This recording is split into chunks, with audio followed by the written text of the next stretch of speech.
And there we go, the recording has started. So today we have Samantha Record from the Klondike Gold Rush National Historical Park with us. She's going to talk about this wonderful collection of artifacts from the Gold Rush era, and I think I'll just turn things over to her and I'll mic off. Okay, maybe I should do that thing that Scott did with the hands. Can everybody hear me as well? Great. Looks like I'm coming through. Thanks, guys. So my name's Samantha Record, obviously. I'm the curator here at Klondike Gold Rush National Historical Park in Skagway, Alaska. And so the past 6 years, we've been processing the Rapuzzi collection. Mostly collected by George, his wife Edna, somewhat. George was born here in Skagway in 1899, lived till 1987, and was what we would probably today call a hoarder. I would say that he probably would have been on a reality show because he really brought home a lot of stuff. So after his death, there were 5 buildings that were filled with materials that were also part of the collection that was purchased by the Rasmussen Foundation from George and Edna's heir in 2007 and given as a joint donation to the municipality of Skagway, more specifically the Skagway Museum and Klondike Gold Rush National Historical Park. It's a really, Scott described it as a Gold Rush collection. There's many Gold Rush items in it, but it's not only Gold Rush because he collected until his death in '87. So it was really a wide variety of stuff, and the pictures that I pulled out for the slides is just to kind of basically show the more historical things, like what I would think maybe a historical museum might be interested in. But if you were a museum of styrofoam heads or a museum of laundry machine washer engines, or whatever you call those things that rotate the tubs, whatever you might be collecting, you would probably find something in this collection that would be of interest. So the processing that we went through for this collection, museum technicians inventoried it. We're now up to 11,700 inventory numbers, which doesn't mean that that's how much is in the collection, because we'll inventory a box of, like here's a box of these architectural fabric pieces. We're just going to call that a box. So we think it's about 30,000 objects. So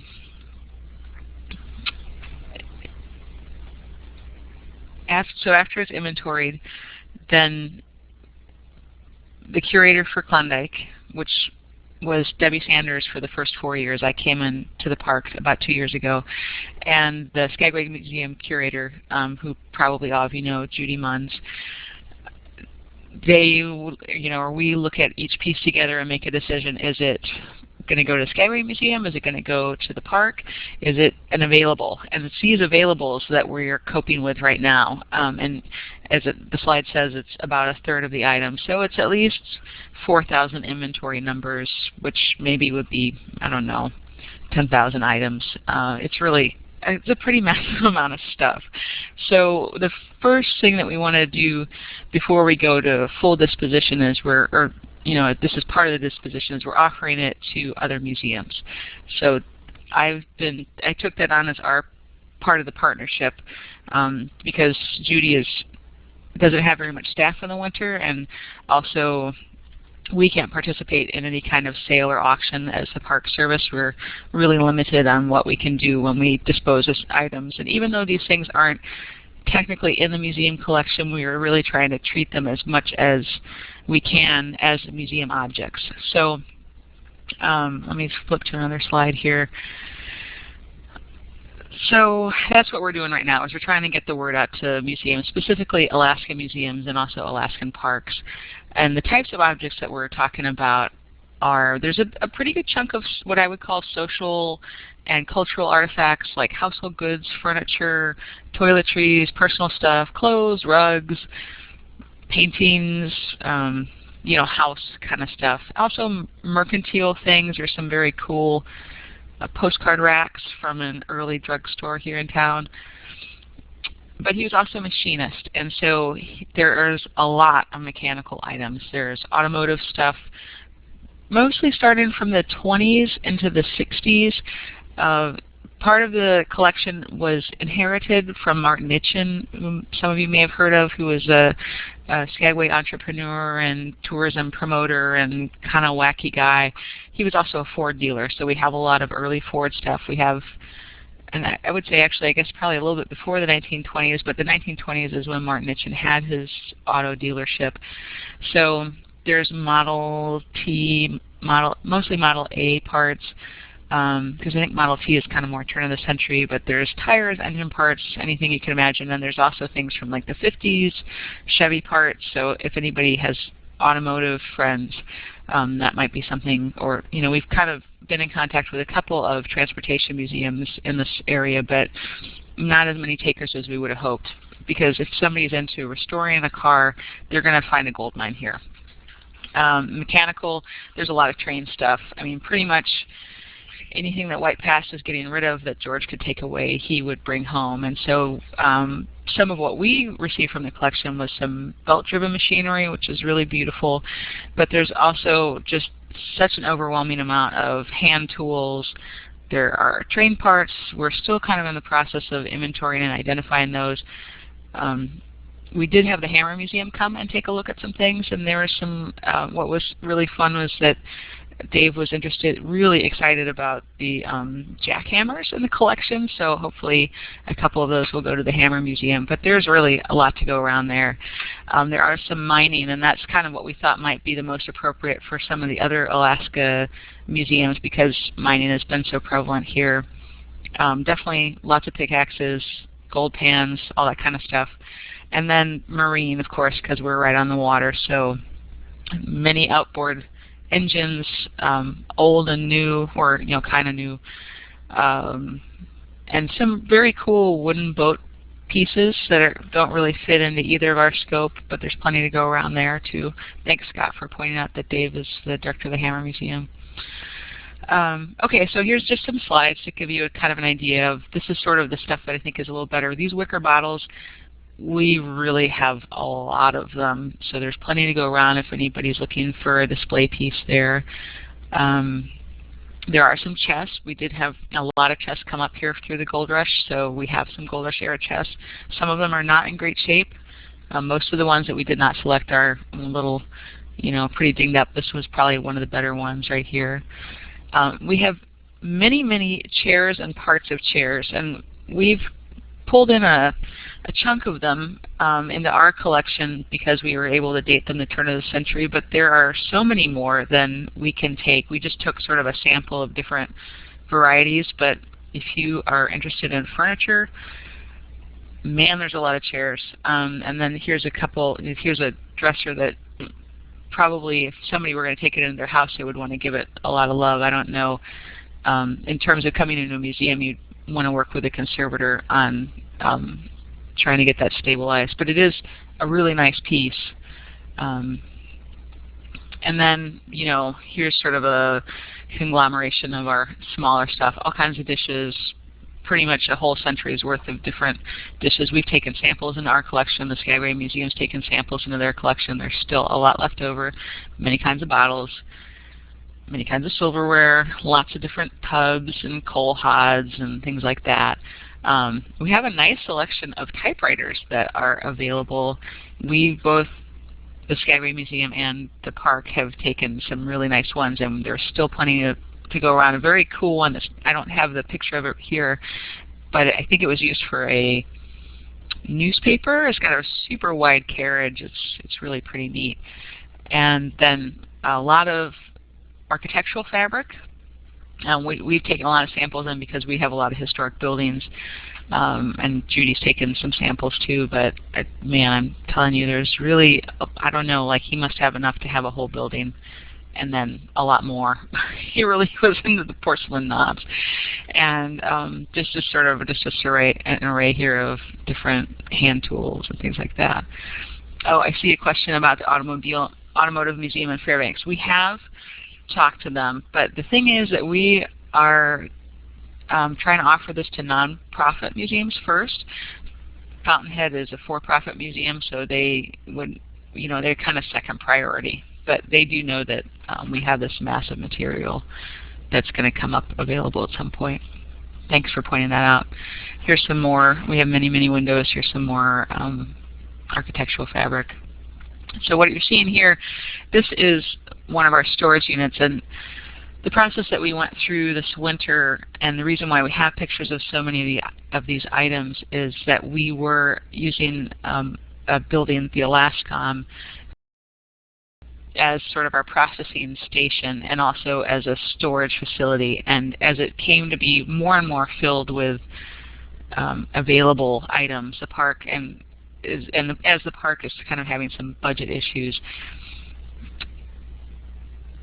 we received direction that we needed to vacate that building. And so it was also an opportunity for us to go through a second round of, hey, should we maybe take a few more chairs in the collection?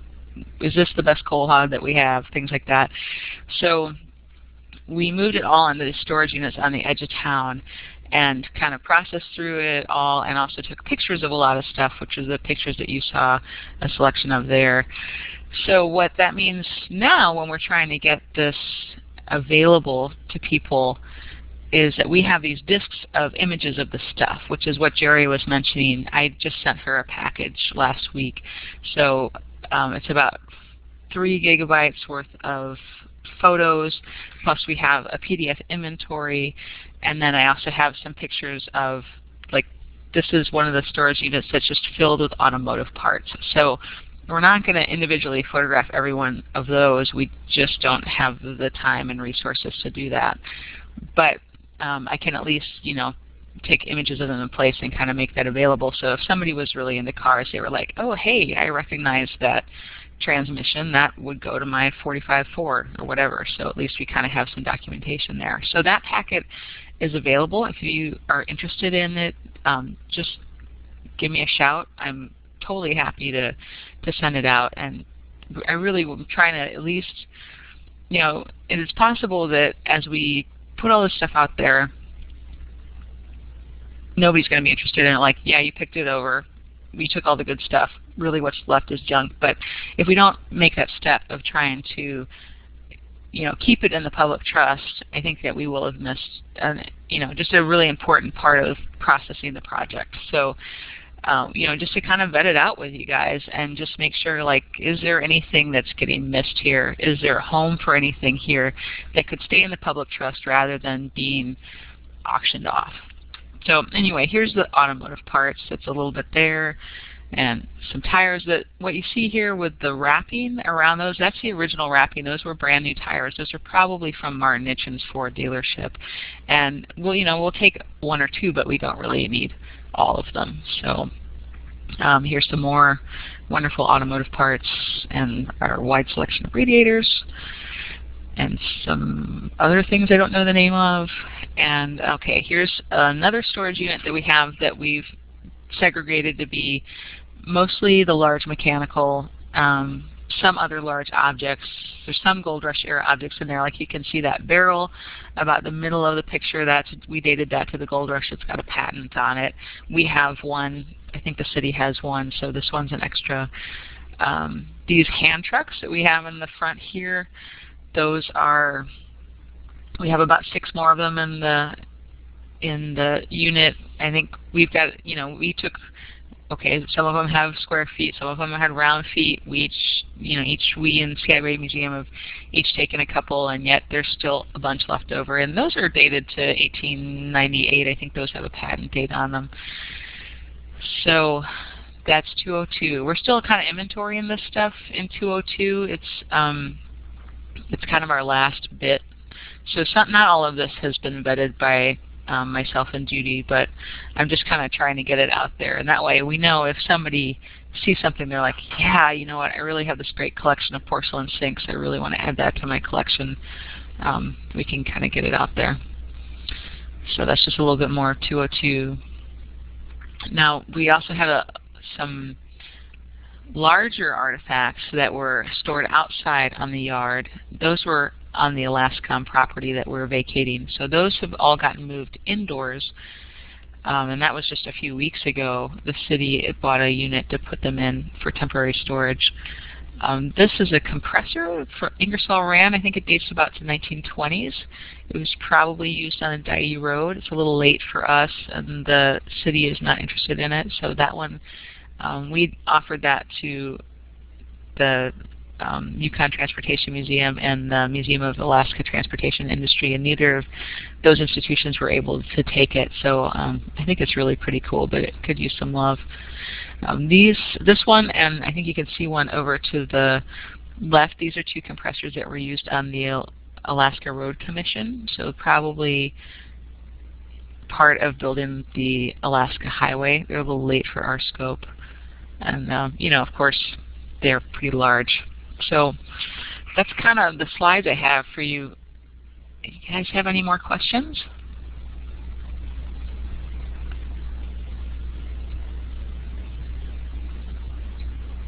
Anybody? Yeah, it looks like the Beringia Center is asking a question. Okay, great. This is my first time doing this kind of presentation, so I appreciate your patience. I'm not the smoothest DJ talker in the world. I do. So I have a list of all of these items. I don't have photographs of all the items. We focused on photographing kind of the stuff that we thought that other museums would be interested in, more of the cultural and social artifacts. So like all the furniture has been photographed, a lot of the little stuff. The automotive and mechanical, I only kind of have these group photographs. Oh, I'm sorry, I also forgot there's another whole building that I did not include in this, the commissary, which is full of small mechanical items. That's kind of where we've been segregating that. That's a building that the city received as part of this donation, and that's kind of where all the hand tools are. So I should have had a picture of that for you guys, but there's many different interesting mechanical tools in there. But yes, if you see my contact information there, just drop me an email and I would be happy to send you out. What comes is 2 DVDs that include all the images that we have, plus a PDF inventory and images of the storage units as well.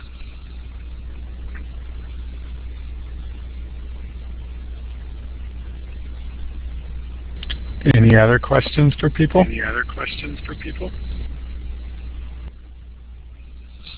Well, the list, I mean, the PDF could be shared. It doesn't mean quite as much without the pictures, because it's just an inventory of, you know, I mean, it kind of, to my mind, it is not as specific unless you can see a picture. I mean, something might sound really good in the entry, but if you don't have the picture on board, yeah. So it is possible. I would rather kind of get the word out that people could contact me and I could send them a packet, rather than sending out this PDF that is not really the whole picture, and you know, people might get excited about something and then find out like, oh wow, that really has some mold issues, I'm not as interested in that. Whereas if you're looking at the image, you really are kind of seeing what you would be in there. Of course, it could contact me and say, hey, you know, you can can you send me a picture of this, and we could also do it that way. We only have a few months before we finalize our inventory, so we're really trying to target it to museums that will actually be interested. What would probably be the best is if somebody is really interested to come and pay a visit to us. We do have housing. I mentioned that at the bottom of the slide. And we may not be able to offer it for totally free because we're having a budget crisis right now, you know, because you guys are all aware of the sequester. But it's very cheap. It's like $25 a night. So, you know, I mean, it's pretty minimal. Okay, so, and you're asking about the deaccession process. What is that like? Do people pay shipping? Is there forms? There's definitely the receiving institution needs to pay the shipping. What would happen in terms of the paperwork is that it would be a donation from the municipality of Skagway, which is the legal owner of the property, and that would be processed through the Skagway Museum Director, Judy Munns. It's not a deaccession. We want to say that this stuff has never been actually accessioned into a museum collection, and so we have a little bit more fluidity with what we're doing with it. We have, and the next question, is there a finding aid or some kind of bio about Rapuzzi that could be shared? I have a few paragraphs. We don't have a long biography of George Rapuzzi at this time, but I could definitely send some information. Is that something that you would like to see out along with the list? Is that what you're thinking?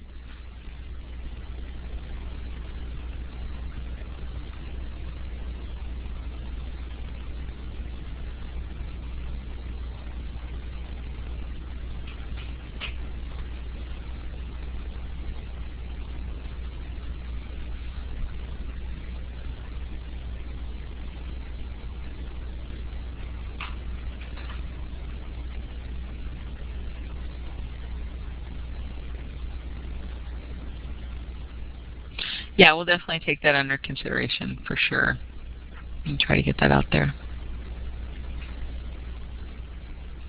I mean, I do want to kind of say at this point, I mean, I don't know the right way to say this, but we've taken a lot of the really good stuff.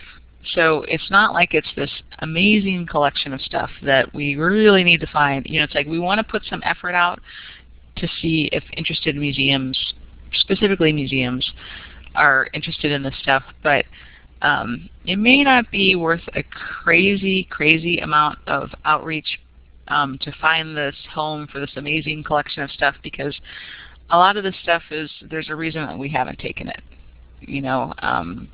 It's unstable, there's some kind of mold issue, there's there's some things that it's like, wow, yeah, that's cool, we should definitely try to find a home for it. Some other stuff where it's like, well, George was known for pulling things out of the dump, and so some of those things have been pulled out of the dump and they kind of ended up in there. But okay, there you go. So looks like Alaska State Library has some info on George Rapuzzi, so that's great. I mean, we definitely have things rolling around our park.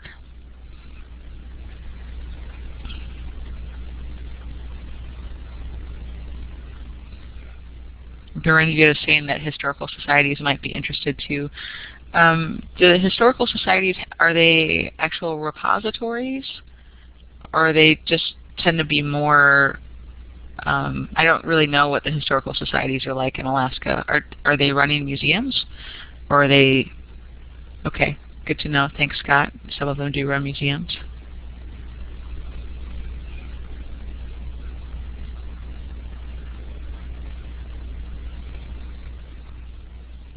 Yes, if the items don't get claimed, the municipality is looking at other options. Definitely, probably not auctions.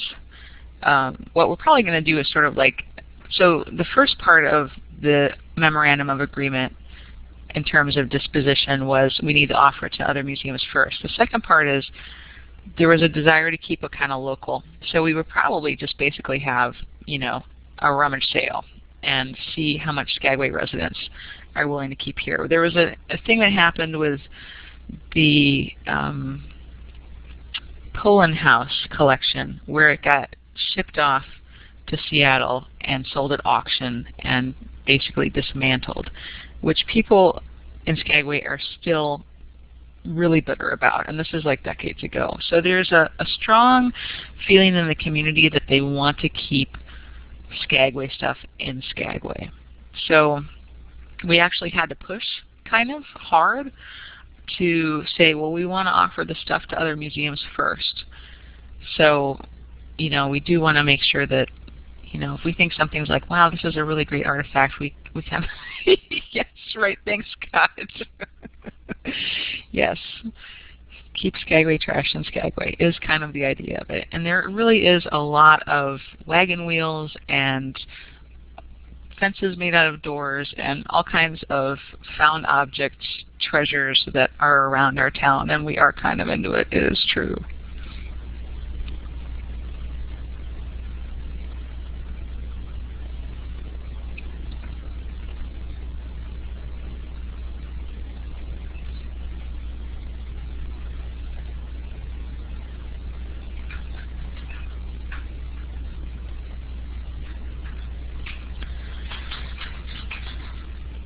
Berinchiak Center of Culture and Science is asking if there's a huge retro movement in the DIY community in Skagway.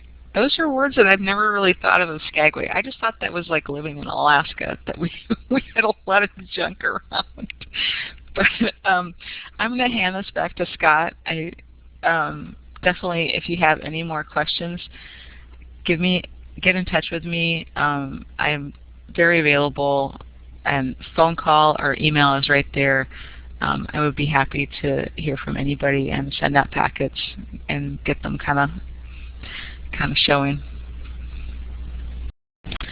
Well, it looks like there's a couple other people who are writing in messages. So if you still have some questions or want to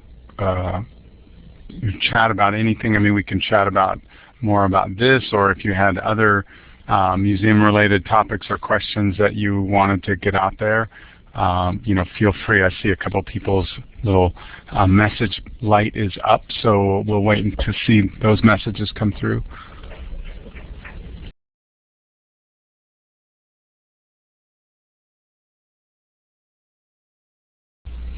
I'm just going to say something about, I have two really good questions here. Beringia is asking, she's mentioning that the Nome Historical Museum is really overflowing right now, and that is kind of some of the response I'm getting back from people is, our staff has been cut, we don't have a lot of funds, we really can't come down and visit, we don't even have the support to do that right now, and I mean, it's going on for everybody, and it's kind of a rough time, so that's kind of why we were like, wow, it would be really great so we could at least send these pictures out. It was the best thing that we could come up with to kind of address that. But it is an issue. And Scott Bartlett is asking about any concern against modifying or incorporating objects into hands-on education or exhibit components. No, we have no concerns with that because these objects were not ever in the museum collections. And we have taken several items into our park property. We aren't accessioning them into the museum. We're just saying this is park property, and we're using them as display pieces. Or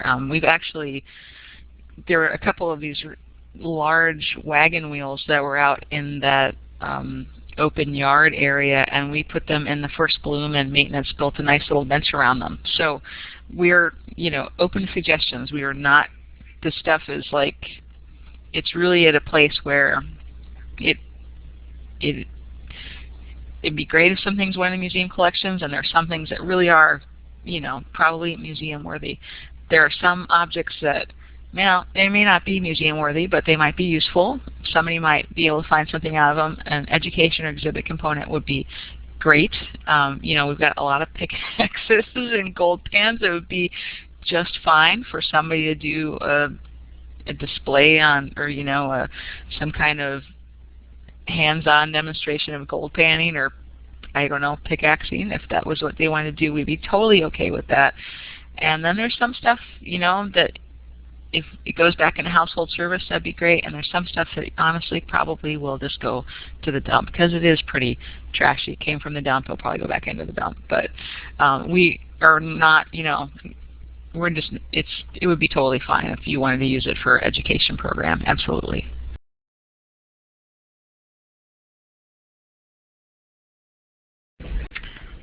All right. Well, looks like we got a late starter here, Norm. But we'll let Norm log on and join us here. But yeah, so the good news is that this session was recorded, or is being recorded, and I will be sending out a link to this recording. It will also be on our website. On the Alaska State Museum's website, so it will be available to anybody who wants to share the link. You can send it to anybody, and they can actually watch this short presentation. You know, that's a good way to get the information out. So even though we didn't have a lot of people on board here, I think that when I send it out, I think a lot of people will log on and watch it. If there are no more questions, or if people don't have another topic that they want to cover, we can just end this session early. I'd like to thank Samantha for joining us and presenting her information to us. It's very interesting. I'd also like to thank my co-moderator, Daniel Cornwall, who's always in the background making sure everything runs smoothly. He's a great guy to have on the technical side of things. So we'll give it, there's a couple other messages coming up, but we'll give it a few more seconds and see if anybody has any other topic. Oh yeah, when is the next chat? Let me get out my calendar. I'm sure everybody wants to get this on your calendar. So the June chat will be June 12th, Wednesday, June 12th at 11 a.m. So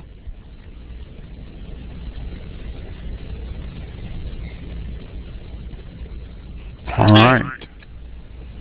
I just want to say thanks, Scott and Daniel, for technical support, and I just really, it was just great to have the opportunity to participate today. Thanks, everybody. Okay, well, with that, we'll say goodbye to everybody. Have a great weekend, and thanks for joining. And June 12th, the next chat, it's going to be just a normal chat, so please log on, everybody, and tell your friends how much fun it is. And we have a good day. Hope there's sun shining where you are. So take care. Bye.